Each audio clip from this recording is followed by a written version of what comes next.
اگلا مہینہ ذی الحجہ کا ہے۔ اس میں ایک اہم عبادت قربانی کی عبادت ہے۔ اس حوالے سے جانوروں کی خریداری کا سلسلہ شروع ہو چکا ہے۔ بہت سے حضرات ایسے ہیں جنہوں نے ابھی تک جانور نہیں خریدے ہوں گے قربانی کے لیے، وہ آگے خریدیں گے۔ تو یہ خیال آیا کہ اس موقع پر قربانی کے حوالے سے، جانور کے حوالے سے چند بنیادی اور ضروری مسائل سامنے آ جائیں۔ پھر انشاءاللہ وقت رہا تو اگلا مہینہ اس کا جو پہلا عشرہ ہے، اس کی جو اہمیت اور فضیلت، اس حوالے سے بھی چند باتیں۔ قربانی ہر مسلمان صاحب استطاعت، عاقل، بالغ، مقیم پر واجب ہے۔ مسلمان پر قربانی واجب ہے۔ پھر عقل مند ہونا چاہیے۔ لہذا اگر کوئی عقل مند نہیں ہے، مجنون ہے، دیوانہ اور پاگل ہے، عقل سلامت نہیں ہے، تو بھلے ہی اس کے پاس لاکھوں روپے ہوں، اس پر قربانی واجب نہیں ہے۔ بالغ پر قربانی واجب ہے۔ لہذا اگر کوئی بچہ ہے، بالغ نہیں ہے، اگرچہ وہ مالدار ہے، اگرچہ وہ لاکھوں کا مالک ہے، لیکن شریعت کے احکام یہ بالغ پر لازم ہوتے ہیں اور بالغ مکلف ہوتا ہے۔ اس لیے بچہ بھلے ہی مالدار ہو، اس پر قربانی واجب نہیں ہے۔ کر دے الگ چیز ہے، والد کر دے الگ چیز ہے، لیکن واجب بہرحال نہیں۔ اسی طرح مسافر پر قربانی واجب نہیں ہے، مقیم ہونا چاہیے، اپنے وطن میں ہو۔ حجاج کرام جو جاتے ہیں حج کے لیے، وہ اگر 15 دن سے زیادہ وہاں ٹھہرتے ہیں تو اب وہ مقیم کہلاتے ہیں۔ لہذا ان کے لیے ڈبل قربانی ہوتی ہے۔ ایک چونکہ وہ حج تمتع کرتے ہیں، اس کی ایک قربانی ہے، ایک یہ قربانی۔ تو مقیم پر قربانی ہے، مسافر پر قربانی نہیں ہے۔ مسلمان ہونا شرط ہے، عاقل ہونا شرط ہے، بالغ ہونا شرط ہے، مقیم ہونا شرط ہے، آزاد ہونا بھی شرط ہے۔ اب آزاد ہی آزاد ہیں، غلاموں کا چونکہ سلسلہ نہیں، اس لیے اس کی تفصیل کی ضرورت نہیں۔ ایک اہم شرط صاحب استطاعت ہونا، صاحب نصاب ہونا، شریعت کی نگاہ میں مالدار ہونا۔ غیر مستطیع پر، جو صاحب نصاب نہ ہو، جو مالدار نہ ہو، اس پر بھی قربانی واجب نہیں۔ شریعت مالدار کسے کہتی ہے؟ ہم تو مالدار اپنے اعتبار سے الگ سمجھتے ہیں کہ شاندار بلڈنگ ہو، شاندار گاڑی ہو۔ شریعت یہ کہتی ہے جس کے پاس 52.5 تولہ چاندی یا اس کی قیمت کے بقدر مال ہے، سامان تجارت ہے، مال نامی ہے زکوٰۃ کے لیے، تو وہ مالدار ہے۔ یہ بات یاد رکھیں کہ زکوٰۃ اور قربانی دونوں کے واجب ہونے میں فرق ہے۔ زکوٰۃ کب واجب ہوتی ہے؟ صاحب نصاب آدمی ہو گیا، مالدار ہو گیا، 52.5 تولہ چاندی کا مالک ہو گیا، پھر سال گزر جائیں گے تو ادائیگی واجب۔ لیکن قربانی میں ایسا نہیں۔ قربانی میں مالدار پر سال گزرنا ضروری نہیں ہے۔ لہذا اگر کوئی آدمی قربانی کے دن 10 ذی الحجہ کو بھی مالدار ہو گیا، 52.5 تولہ چاندی کا مالک ہو گیا یا اس کی قیمت کا مالک ہو گیا، اس سے کہا جائے گا تم مالدار ہو گئے ہو، اب تمہیں قربانی کرنی پڑے گی، سال گزرنا ضروری نہیں ہے۔ اسی طرح زکوٰۃ میں کیا ہے؟ زکوٰۃ میں مال نامی ہونا چاہیے، جو مال بڑھتا ہے، جیسے تجارت کا مال ہے، سونا چاندی ہے، روپے پیسے ہیں، لہذا ضرورت سے جو زائد سامان گھر میں پڑے رہتے ہیں، کسی کے پاس مثال کے طور پہ ایکسٹرا فریج ہے، کولر ہے، فرنیچر کے ساز و سامان ہے، برتن پڑے ہوئے ہیں، استعمال میں نہیں ہے، تو زکوٰۃ ان چیزوں کی وجہ سے زکوٰۃ لازم نہیں ہوگی، انہیں زکوٰۃ کے نصاب میں ایڈ نہیں کیا جائے گا، جوڑا نہیں جائے گا۔ لیکن قربانی کا جہاں تک تعلق ہے، جو ضرورت سے زائد سامان ہے، ضرورت سے زائد گاڑی پڑی ہے، فریج پڑی ہے، کولر، برتن پڑے ہیں، سال بھر استعمال نہیں ہو رہے، تو اسے کہیں گے ضرورت سے زائد، تو یہ بھی ایڈ کیے جائیں گے، یہ بھی شامل کیے جائیں گے، ان کی وجہ سے بھی قربانی واجب ہو جائے گی، نصاب جوڑا جائے گا۔ تو یہاں مال نامی ہونا شرط نہیں ہے، زکوٰۃ میں بڑھنے والا مال ہونا شرط ہے، یہاں مال نامی بڑھنے والا مال ہونا شرط نہیں ہے۔ یہ فرق ہے زکوٰۃ اور قربانی میں۔ بہرحال جو صاحب نصاب ہے، 52.5 تولہ چاندی یا اتنی قیمت کا مالک ہے، اب آپ پتہ کر لیجئے گا، ابھی تقریباً 38-40 ہزار کے بیچ میں قیمت ہوگی، آگے ہو سکتا ہے کچھ کمی بیشی ہو جائے۔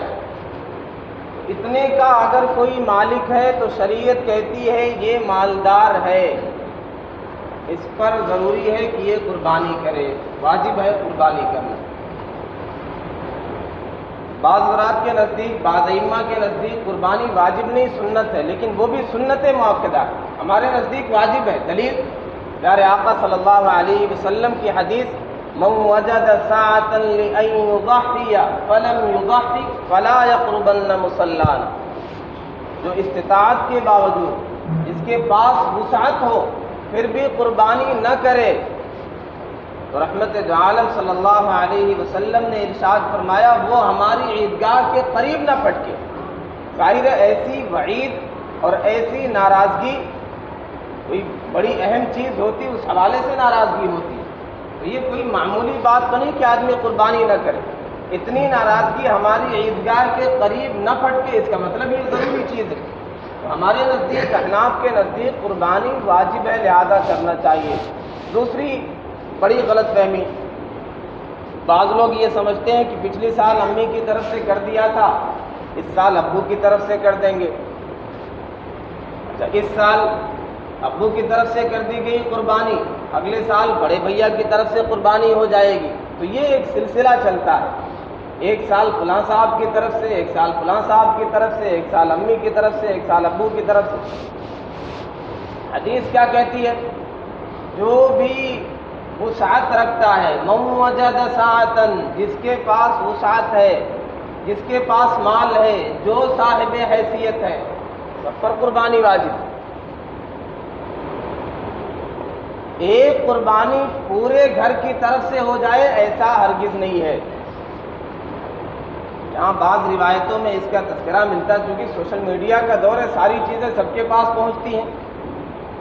پہلے یہ ساری چیزیں تفصیل سے بیان کرنے کی ہمیں فقہاء کو، علماء کو ضرورت نہیں ہوتی تھی، اپنے مسائل، اپنی چیزیں بیان کر کے آدمی کافی سمجھتا تھا، لیکن اب ہر ایک کے پاس موبائل ہے، سوشل میڈیا ہے، ایک ایک سے یوٹیوب پہ بیٹھے ہوئے لوگ مسائل بیان کرتے ہیں، ہر طرح کے مسائل لوگوں کے پاس آ جاتے ہیں، تو وہ کہتے ہیں دیکھو روایت میں یہ چیز ملتی ہے۔ جہاں روایت میں ملتا ہے اس کا مطلب یہ ہے کہ بعض صحابہ کرام ان پر قربانی واجب نہیں تھی، غریب تھے، فقیر تھے، صاحب استطاعت نہیں تھے، تو انہوں نے نفلی طور پہ ایک قربانی کی اور پورے گھر کے لیے کھانے کا انتظام ہو گیا۔ یہ مطلب نہیں ہے کہ سارے لوگ گھر والے صاحب استطاعت تھے، مالدار تھے، پھر بھی قربانی پورے گھر کی طرف سے ایک ہی ہوئی۔ حدیث تو یہ کہتی جو بھی صاحب وسعت ہو، جس کے پاس حیثیت ہے، اگر وہ قربانی نہیں کرے گا تو ہماری عیدگاہ کے قریب نہ پھٹکے۔ پتہ یہ چلا ہر ایک کی طرف سے اپنی قربانی۔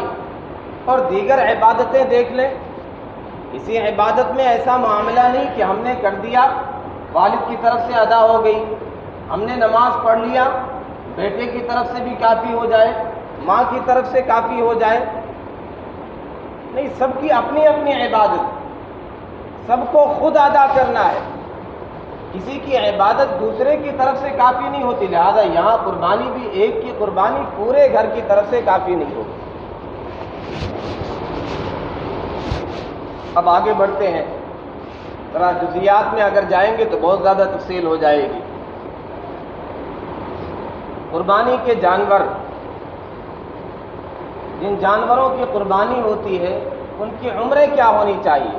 حدیث کیا کہتی ہے؟ لا تذبحوا الا مسنہ الا ان يعصر علیکم فتذبحوا جزعۃ من الضأن، تم مسنہ ہی ذبح کرو، اللہ یہ کہ تم پر دشوار ہو جائے تو دمبا اور بھیڑ جو 6 مہینے کا ہو اور ایسا موٹا اور فربا اور تازہ ہو کہ سال بھر کا لگتا ہو، تو ایسا دمبا بھی تمہارے لیے کافی ہو جائے گا۔ لیکن یہ دمبے اور بھیڑ کی بات ہے، بکرا اور بکری کی بات نہیں۔ تو بکرا اور بکری چھوٹے جانور یہ 1 سال مکمل ہونے چاہیے، 1 سال سے کم کا اگر ہے تو ایسے بکرا اور بکری کی قربانی جائز نہیں ہے۔ اس کا آسان طریقہ یہ ہے کہ آدمی جب خریدے تو یہ پتہ کر لے، چونکہ اسلامی سال کا اعتبار ہے، بس یہ معلوم کر لے پچھلی سال قربانی سے پہلے یہ پیدا ہوا تھا کہ نہیں، اسلامی سال کا اعتبار ہے۔ اگر قربانی سے پہلے پیدا ہو گیا تھا تو ظاہر قربانی کا دن آیا تو یہ 1 سال کا پورا ہو گیا اسلامی سال کے اعتبار سے۔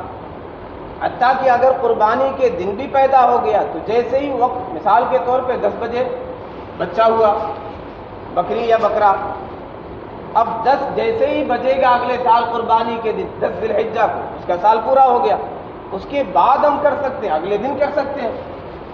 تو یہ آسان طریقہ ہے۔ تو بکرا اور بکری 1 سال کے مکمل ہونے چاہیے، اور بڑا جانور، درمیانی قسم کا جانور، بھینس کٹرا، یہ 2 سال مکمل ہونے چاہیے۔ اور یہ بات یاد رکھیں کہ دانت ایک علامت کے طور پہ دیکھے جاتے ہیں۔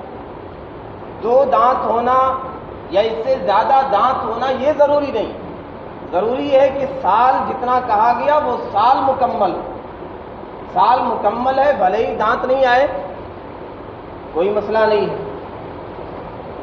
درمیانی جانور بھینس وغیرہ 2 سال مکمل ہونا چاہیے، اور بڑا جانور اونٹ ہے، اس میں 5 سال مکمل ہونا چاہیے۔ تو یہ سالوں کے اعتبار سے، جانوروں کی عمروں کے اعتبار سے تفصیلات ہیں۔ بڑا مسئلہ ہمارے معاشرے میں جھوٹ اتنا عام ہے، اس حوالے سے خوب جھوٹ چلتا ہے، خریدنے والا بھی جھوٹ بولتا ہے، بیچنے والا بھی جھوٹ بولتا ہے، خریداری کے موقع پر بھی جھوٹ بولا جاتا ہے، خرید کر لاتے ہیں اس کے بعد بھی جھوٹ بولا جاتا ہے۔ ہم سب جانتے ہیں کس طرح جھوٹ بولا جاتا ہے۔ خریدنے گئے تو خریدار کیسے جھوٹ بولتا ہے، 15,000 کا کوئی کہہ رہا کہ یہ بکرا 15,000 کا ہے، اب یہ کہتا کہ پیچھے تو مجھے 10,000 کا اسی ٹائپ کا ایسے ہی فربا اور تندرست 10,000 کا مل رہا تھا، حالانکہ وہ 15,000 میں بھی دینے کے لیے تیار نہیں۔ بس یہ ایک پھنسانے کے لیے ایک ٹرک ہے، آسان خریدنے کے لیے جھوٹ بولا جا رہا کہ مجھے تو وہ اتنے میں دے رہا تھا، اتنے سستے میں دے رہا تھا، اس سے اچھا جانور تھا، اس سے بہتر تھا، اس سے زیادہ عمر کا تھا۔ یہ عبادت کے لیے آپ جانور خریدنے گئے ہیں، مسلمان تو ویسے بھی جھوٹ نہیں بولتا، جو جھوٹ بولے پیارے آقا صلی اللہ علیہ وسلم سے اس کا کوئی تعلق نہیں، وہ حقیقی مسلمان نہیں ہے۔ تو جھوٹ تو ویسے ہی کبیرہ گناہ ہے، سنگین جرم ہے، اور یہ عبادت کے لیے جانور خریدیں اس میں جھوٹ بولے یعنی ڈبل جرم ہے، یک نہ شد 2 شد، ڈبل گناہ ہو گیا، سنگین جرم ہو گیا، مزید سنگین ہو گیا۔ بیچنے والے انہیں تو پتہ ہے کہ سال پورا ہوگا تبھی قربانی ہوگی، تو وہ بلا وجہ سال پورا نہیں ہوا پھر بھی کہہ دیتے ہاں سال پورا ہو گیا ہے، 1.5 سال کا ہے، 2 سال کا ہے۔ ہر ایک کو اتنا اندازہ نہیں ہوتا، اس لیے جھانسا دے کر کے بیچ دیا جاتا ہے۔ تو بیچنے والا بھی جھوٹ بولتا ہے، اس کے بعد خرید کر لے آئے، صاحب کتنے کا ملا؟ یہ بکرا بڑا شاندار ہے، بہت اچھا ہے، 20,000 کا ہے، حالانکہ وہ 15,000 کا ہے۔ کیا یہ جھوٹ بولنے کی وجہ سے 5,000 ایکسٹرا مل گئے؟ ظاہر ہے وہ 5,000 تو نہیں ملے، لیکن بس ایک واہواہی کا مسئلہ ہے، ریاکاری کا مسئلہ ہے کہ ہاں انہوں نے اتنا مہنگا جانور خریدا ہے۔ یہاں پہ ایک مسئلہ اور بھی یاد رکھیں، نبی اکرم صلی اللہ علیہ وسلم نے جو قربانی کی، ضحیٰ بکبشین املحین موجوعین، سنن ابی داؤد کی روایت ہے کہ آپ نے جو میڈھا اور دمبا ذبح کیا ہے اس میں 2-3 چیزیں تھیں، اچھا خاصا یعنی عمر بھی ٹھیک ٹھاک جو ہونی چاہیے، موٹا تازہ تھا، فربا تھا، تو بہترین ہونا چاہیے، موٹا تازہ ہونا چاہیے، عمدہ جانور، یہ بھی مطلوب ہے۔ لیکن اس کا یہ مطلب نہیں کہ ریاکاری کے لیے 1,00,000 میں آدمی کو 5 جانور مل سکتے ہیں، 1,00,000 کا ایک ہی جانور خرید کر کے لائے۔ اچھا ہونا چاہیے، موٹا تازہ ہونا چاہیے، یہ الگ چیز ہے۔ لیکن دکھاوے کے لیے بہت زیادہ مہنگا کہ اس میں ہم 5 جانور 10 جانور خرید سکتے ہیں، لیکن ایک ہی خریدا، یہ بھی مطلوب نہیں، یہ بھی بہتر نہیں۔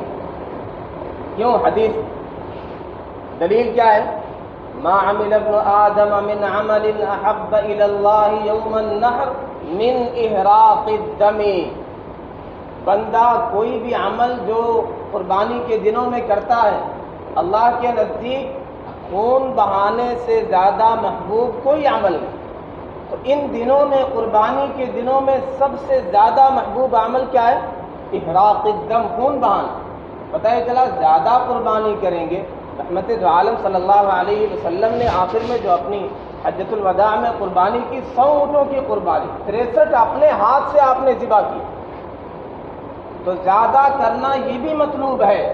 اور رحمت دو عالم صلی اللہ علیہ وسلم جب قربانی کر رہے تھے، اپنے ہاتھ سے نحر کر رہے تھے، تو اونٹوں میں ایک جنگ چھڑی تھی۔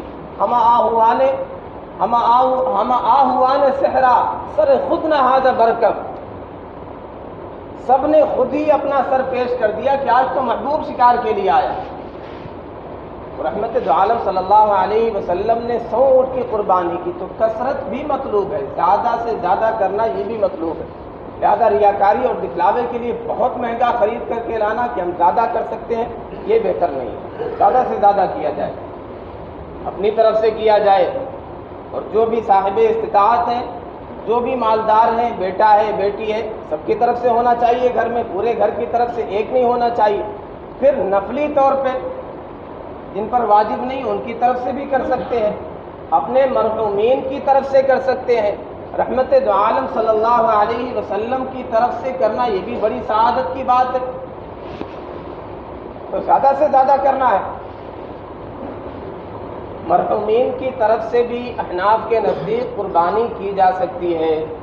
دلیل سیدنا علی رضی اللہ تعالیٰ عنہ فرماتے ہیں کہ نبی اکرم صلی اللہ علیہ وسلم نے مجھے وصیت کی تھی کہ میں 2 جانور قربان کروں، ایک اپنی طرف سے، ایک پیارے آقا صلی اللہ علیہ وسلم کی طرف سے۔ تو پتہ ہی چلا اپنے جانے والوں کی طرف سے بھی قربانی ہم کر سکتے ہیں۔ اور خود رحمت دو عالم صلی اللہ علیہ وسلم مستقل 2 قربانی کیا کرتے تھے، ایک اپنی طرف سے اور ایک کے بارے میں آپ ارشاد فرماتے تھے ھذا عمن لم یضحی من امتی، یہ ان کی طرف سے ہے، میری امت میں سے جو قربانی نہیں کر سکتے ان کی طرف سے قربانی۔ امت میں زندہ بھی تھے، مردہ بھی تھے، تو پسماندگان کی طرف سے بھی قربانی کی جا سکتی ہے، کوئی حرج نہیں، انہیں ثواب پہنچے گا۔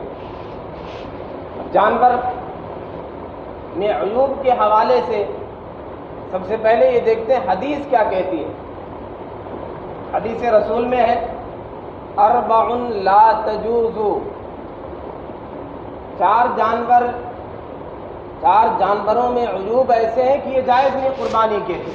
کیا کیا ہے؟ العوراء البین عورها، ایسا نابینا کہ اس کی نابینائی وہ ظاہر ہو، اسے نظر نہیں آتا ہے، اس کی آنکھ میں بینائی میں نقص ہے، خامی ہے، اور وہ خامی بالکل ظاہر ہے، کلیئر ہے، پتہ چلتا ہے اسے نظر نہیں آتا ہے۔ العوراء البین عورها، یہ مرض کلیئر ہوتا ہے کہ اسے نظر نہیں آتا ہے، لہذا ایسا جانور۔ اور حدیث میں یہ بھی امرنا رسول اللہ صلی اللہ علیہ وسلم ان نستشرف العین والاذن، کہ خاص طور پہ جب جانور خریدو تو آنکھ کو اور کان کو دیکھ لیا کرو، اس میں کوئی عیب تو نہیں ہے، کوئی خامی تو نہیں ہے۔ تو آنکھ میں کوئی عیب نہیں ہونا چاہیے، کان میں کوئی عیب نہیں ہونا چاہیے۔ اب فقہاء نے ذرا تفصیل بیان کی ہے۔ سب سے پہلے یہ 4 چیزیں، العوراء البین عورها، اس کی آنکھ میں بینائی میں کوئی نقص نہیں ہونا چاہیے۔ المریضۃ البین مرضها، کوئی ایسی بیماری نہ ہو کہ پتہ چلے کہ ہاں بیمار ہے، دیکھنے میں لگ جائے کہ یہ مریض ہے، بیمار ہے، مریض ہے۔ ایسی کوئی بیماری جانور میں نہیں ہونی چاہیے کہ آدمی دیکھتے ہی سمجھ جائے یہ بیمار ہے، اس کی بیماری واضح ہے۔ العرجاء البین عرجها، ایسا لنگڑا پاؤں میں نقص ہے کہ وہ پتہ چل جاتا ہے کہ ہاں لنگڑا ہے، تکلیف ہے پاؤں میں۔ الکثیرۃ التی لا تنقی، ایسا دبلا کہ اس کی ہڈیوں میں گودا ہی نہ ہو، ایسا کمزور ہے، ایسا لاغر اور نحیف ہے۔ تو یہ 4 عیوب خاص طور پہ احادیث میں ان کا تذکرہ کیا گیا، انہیں خاص طور پہ دیکھ لیا کرے۔ باقی چیزوں میں تھوڑی بہت خامی ہوگی، کچھ نقص ہوگا، وہ چل سکتا ہے، لیکن یہ 4 چیزیں حدیث میں صراحتاً اس کا تذکرہ، اس میں کوئی خامی نہیں ہونی چاہیے۔ اب فقہاء نے ذرا تفصیل بیان کی ہے سینگ کے بارے میں۔ فقہاء یہ کہتے ہیں کہ وہ جانور جس کی پیدائشی سینگ ہی نہ ہو کوئی مسئلہ نہیں، ایسے جانور کی قربانی کر سکتے۔ کیوں؟ اس لیے کہ سینگ سے کوئی غذائیت مقصود نہیں، اسے کھایا تو نہیں جاتا ہے، لہذا سینگ اگر پیدائشی جانور کے نہ ہو تو ایسا جانور خریدا جا سکتا، اس کی قربانی درست ہے، کوئی مسئلہ نہیں۔ سینگ ٹوٹ گیا، پورا ٹوٹ گیا، آدھا ٹوٹ گیا، کوئی مسئلہ نہیں، ایسے جانور کی بھی قربانی ہو سکتی ہے۔ ہاں اتنی گہرائی میں سینگ ٹوٹ جائے کہ اس کا اثر دماغ تک پہنچ جائے، جڑ سے اکھڑ جائے، حادثاتی طور پہ کس طرح سینگ ٹوٹ گئی، تو ایسے جانور کی قربانی درست نہیں، یہ عیب شمار ہوگا، اس کی قربانی جائز نہیں۔ پھر کان، فقہاء یہ کہتے ہیں جس کا اکثر حصہ کٹا ہوا ہو، معمولی کٹا ہوا ہے تو چل جائے گا، اکثر یعنی آدھا اس سے زیادہ کٹا ہوا کان ہے تو ایسے جانور کی قربانی درست نہیں ہے۔ آنکھ کی بینائی کے حوالے سے کہا گیا کہ تہائی یا آدھا یا اس سے زیادہ بینائی اگر چلی گئی ایک آنکھ تو ایسے جانور کی قربانی صحیح نہیں، یہ عیب ہے۔ پوری ایک آنکھ کی بینائی چلی گئی ہے تو جائز نہیں ہے، دونوں آنکھ غیر بدرجہ والا جائز نہیں ہے۔ ایک آنکھ کی نصف سے زائد بینائی چلی گئی تو بھی جائز نہیں، اگر اس سے کم ہے، بہت معمولی عیب ہے بینائی میں دیکھنے میں تو یہ گنجائش ہے۔ ناک بھی نصف سے زائد کٹی ہوئی ہے تو ایسے جانور کی قربانی درست نہیں ہے۔ دانت اتنے زیادہ ٹوٹ گئے ہیں کہ وہ چر نہیں سکتا ہے، کھا نہیں سکتا ہے۔ اسی طرح زبان اتنی کٹ گئی ہے کہ وہ چرنے پر قادر نہیں، تو یہ دونوں چیزیں بھی عیب ہیں، ایسے جانور کی قربانی درست نہیں ہے۔ اسکن میں عیب ہو جائے، خارش ہے، کھجلاہٹ ہے، اب اگر اتنی زیادہ ہے کہ اس خارش کی وجہ سے وہ جانور لاغر اور کمزور ہو گیا تب تو یہ عیب ہے، ورنہ معمولی خارش کی وجہ سے کوئی مسئلہ نہیں، انسانوں میں بھی خارش ہوتی، سال بھر لوگ کھجلاتے پھرتے رہتے ہیں، تو یہ اس کی وجہ سے بہت زیادہ پریشان ہونے کی ضرورت نہیں ہے، تو معمولی خارش کی وجہ سے کوئی فرق نہیں پڑتا۔ تھن، جانوروں کے تھن، جو جانور 4 تھنوں والے ہوتے ہیں، اگر اس کے 2 تھن خشک ہو گئے یا کٹ گئے تو یہ عیب ہے، ایسے جانور کی قربانی درست نہیں ہے۔ بکری ہے، اس کا 1 تھن خشک ہو گیا یا کٹ گیا تو یہ عیب ہے، اس کی قربانی درست اور جائز نہیں ہے۔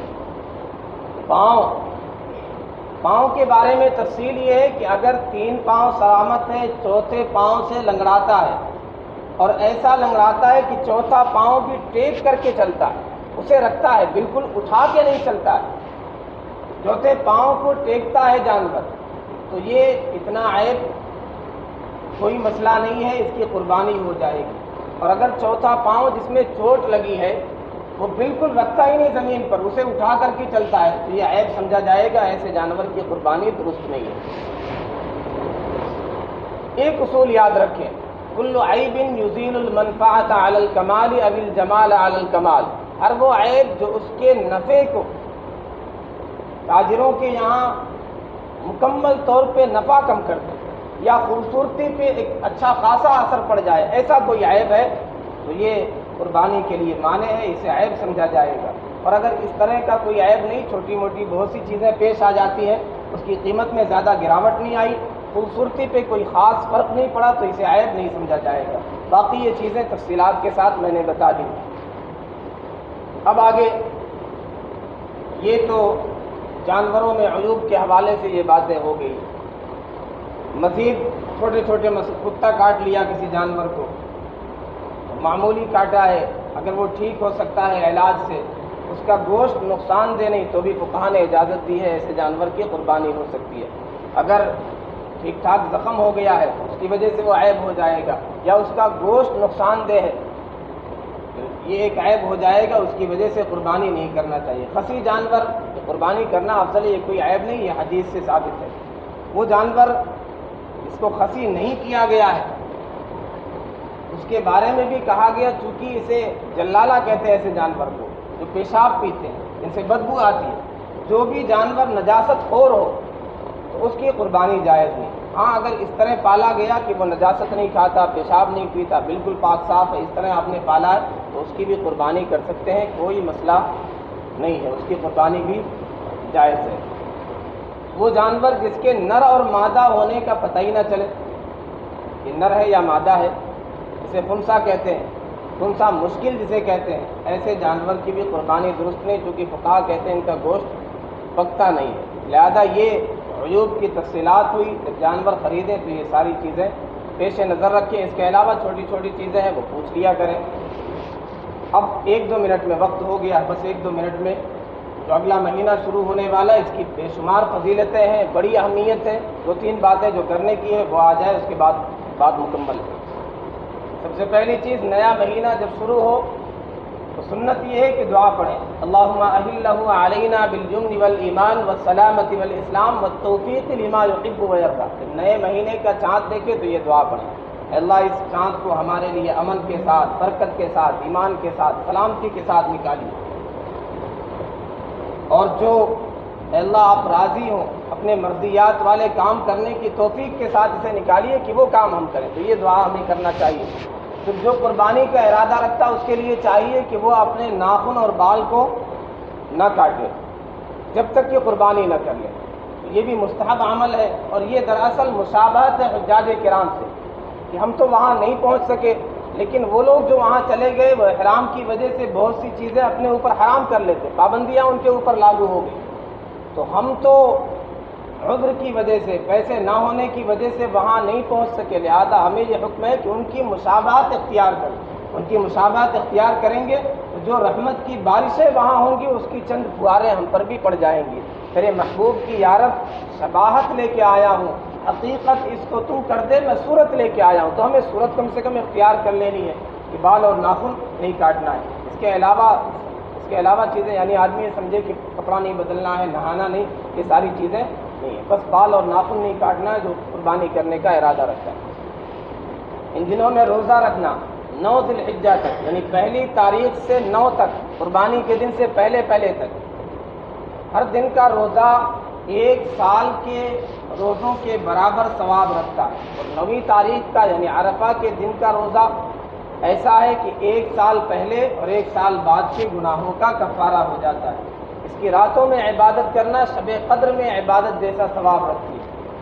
یہاں تک فضائل ہیں، ایسی احادیث ہے، تفصیل نہیں، ورنہ میں ایک وقت نہیں ایک پڑھ کے سناتا۔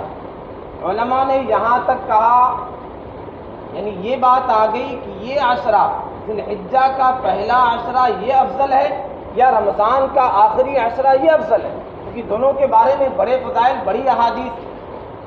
تو علماء نے یہ فیصلہ کیا کہ جہاں تک دنوں کا مسئلہ ہے تو ذی الحجہ کے ابتدائی 10 ایام یہ رمضان کے تمام عشروں سے، آخری عشرے سے بھی افضل ہے۔ کیوں؟ اس لیے کہ عرفے کا دن اس میں ہے۔ اور جہاں تک راتوں کا مسئلہ ہے تو رمضان کا آخری عشرہ یہ سب سے زیادہ افضل ہے رات کے اعتبار سے، چونکہ لیلۃ القدر رمضان کے آخری عشرے، تو لیلۃ القدر کی وجہ سے رمضان کے آخری عشرے کی راتیں سب سے افضل ہیں، اور یوم عرفہ کی وجہ سے ذی الحجہ کے ابتدائی 10 دن سب سے افضل، اس سے افضل کوئی دن نہیں۔ لہذا حدیث میں فَأَكْثِرُوا فِيهِنَّ مِنَ التَّسْبِيحِ وَالتَّهْلِيلِ وَالتَّحْمِيدِ، اس میں کثرت سے اللہ کا ذکر کیا کرو، لا الہ الا اللہ پڑھا کرو، سبحان اللہ پڑھا کرو، الحمدللہ پڑھا کرو۔ تو فرائض کے اہتمام کے ساتھ، گناہوں سے اجتناب کے ساتھ، نیک اعمال میں، خیر کے کام میں، نوافل عبادتوں میں اضافہ کرنا ہے۔ اس کے علاوہ تکبیر تشریق انشاءاللہ اگلے جمعے میں اس کا تذکرہ آ جائے گا۔ اللہ ہم سب کو کہنے سننے سے زیادہ عمل کرنے کی توفیق عطا فرمائے۔ وآخر دعوانا الحمدللہ رب العالمین۔